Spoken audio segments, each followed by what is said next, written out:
কি বলেছে? আল্লাহর কথার কোনো গোয়া মাথা আমি কিছুই পাই না। মাথা কোনটা গোয়া কোনটা কেন পাই না? এই যে একটা কথা বলছে, আওয়ালু মা খালাকুল্লাহে ইশক, প্রথম সৃষ্টি ইশক। আওয়ালু মা খালাকুল্লাহে মিন নূরি, নূর, প্রথম সৃষ্টি নূর। আওয়ালু মা খালাকুল্লাহে আরশ, প্রথম সৃষ্টি আমার আরশ। আওয়ালু মা খালাকুল্লাহে রূহ, প্রথম সৃষ্টি আমার রূহ। কয়টা হয়েছে? এক মুখ হয়েছে, দুই কথা কয়। হ্যাঁ, মুখ কয় না হুক কয়? বদমাইশ বলে যে আল্লাহ কি বলে তার গুয়াও নাই মুখও নাই। জোরে বলেন নাউজুবিল্লাহ। এর বেঁচে থাকার কোনো অধিকার আছে? আরো জোরে বলতে হবে আছে।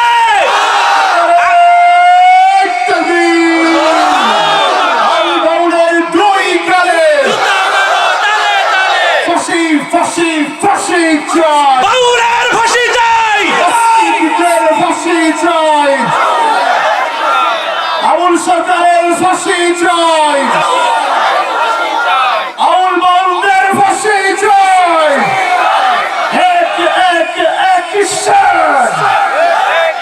ভালো বরাবর অ্যাকশন, মুসলমানের অ্যাকশন। আমার নেতা তোমার নেতা বিশ্বনবী মুস্তাফা। আজকে গাড়িতে বসে আসার সময় শুনলাম এই বাউল বদমাইশ বলে যে ওই বাউলের পায়ে চুমা দেওয়া আর হজরে আসদে চুমা দেওয়া বলে এক। নাউজুবিল্লাহ। আরো জোরে বলেন নাউজুবিল্লাহ। এই বাউলদের গান যেখানে হবে সেই জায়গা প্রতিহত করতে রাজি আছেন কে কে? আমার আল্লাহকে নিয়ে কথা বলবার আমরা বসে থাকবো? এই জীবন থাকতে তাই দেশে হবে না। আপনি সহ্য করতে পারবেন? এই বাউলদের পক্ষে আবার কিছু মানুষ আমাদের দেশের কথা বলে। এই বাউলের পক্ষে যে কথা বলবে মনে রাখবেন তার ঈমান সাথে সাথে চলে যায়, সে কাফের হয়ে যাবে। আমরা কাফেরের পক্ষে না বিপক্ষে? সে যদি আমার বাবাও হয় ঠিক না ঠিক, সে আমার ভাই হলেও ঠিক না ঠিক। এই বাউলদের আস্তানা ভেঙে গুড়িয়ে দিতে হবে। রাজি আছেন বলে নারায় তাকবীর। সম্মানিত উপস্থিতি, মক্তবে যাও পবিত্রতায় কোরআনটাকে পড়ো, জীবন তোমার রঙিন হবে, জ্ঞানে হবে বড়। রবের অতি প্রিয় হলে জান্নাতে সুখ শান্তি মেলে। ঠিক না বেঠিক? রবের অতি প্রিয় হলে জান্নাতে সুখ শান্তি মেলে। সবাই রবের অতি প্রিয় হলে জান্নাতে সুখ শান্তি মেলে। তাই তো কুরআন বিধানটাকে আঁকড়ে তুমি ধরো, মক্তবে যাও পবিত্রতায় কোরআনটাকে পড়ো। মক্তবে যাও পবিত্রতায়। দেখছেন আপনারা কত ভালো পারেন। একবার শুনি আপনার সাথে বলতেছেন। আল্লাহ বাংলাদেশের সকল মক্তবগুলোকে জিন্দা করে দিক। জোরে বলেন আমিন। এই নাস্তিকরা সকালবেলা কিন্ডারগার্টেন খুলে আমাদের মক্তবগুলো ক্ষতি করেছে। ঠিক না বেটে? আল্লাহ বাংলাদেশের সকল মক্তবকে জিন্দা করে দিক। আর জোরে বলেন আমিন। দাও খোদা দাও আমায় আবার ওমর দারাজ দিল।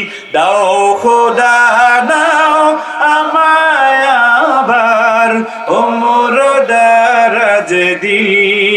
দাও আলীর মতো বীর সেনানী, আলীর মতো বীর সেনানী জাগাতে নিখিল। দাও খুদা দাও আমায় আবার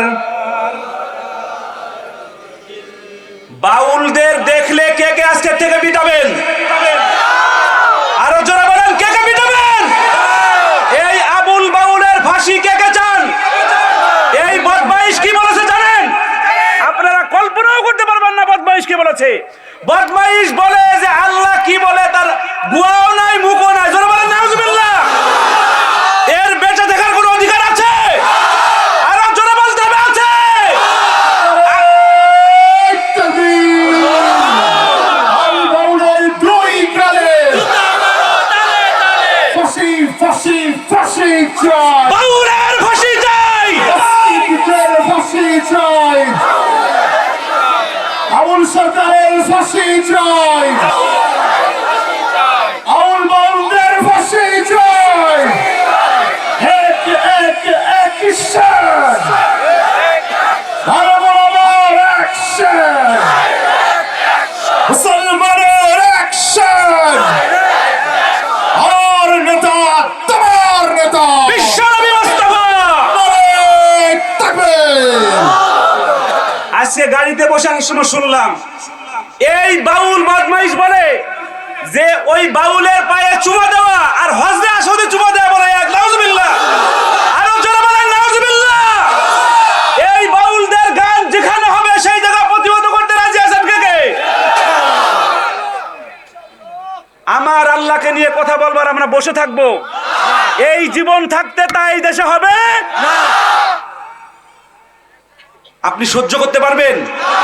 এই বাউলদের পক্ষে আবার কিছু মানুষ আমাদের দেশের কথা বলে। এই বাউলের পক্ষে যে কথা বলবে মনে রাখবেন তার ঈমান সাথে সাথে চলে যায়, সে কাফের হয়ে যাবে। আমরা কাফেরের পক্ষে না বিপক্ষে? সে যদি আমার বাবাও হয় ঠিক না ঠিক, সে আমার ভাই হলেও ঠিক না ঠিক। এই বাউলদের আস্তানা ভেঙে গুড়িয়ে দিতে হবে। রাজি আছেন বলেন? নারায়ে তাকবীর। সম্মানিত উপস্থিতি, আমার কথায় রাজি আছেন আপনি? আল্লাহ দিলে আপনি খুলবেন তো ইনশাল্লাহ? আল্লাহ আমার ভাইকে এত এত ব্যবসা দিক, আল্লাহ যেন আমার ভাই নিজে একটা এতিমখানা খুলতে পারে, বলেন আমিন। ওরে 1000টা ছিল। জোরে শুনতে চাই মারহাবা, জোরে শুনতে চাই মারহাবা। এই মাউতটা তার কাছে দাও তো। আপনি এমন আমল করেন না, সেই আমলটা আজকে শুরু করবেন, এরকম একটা আমলের কথা বলেন। যে আমলটা এখনো করেন না, আজকে থেকে শুরু করবেন নতুন করে। আমি ইনশাআল্লাহ 5 ওয়াক্ত নামাজ পড়ার চেষ্টা করব। আলহামদুলিল্লাহ, জোরে বলেন আল্লাহু আকবার।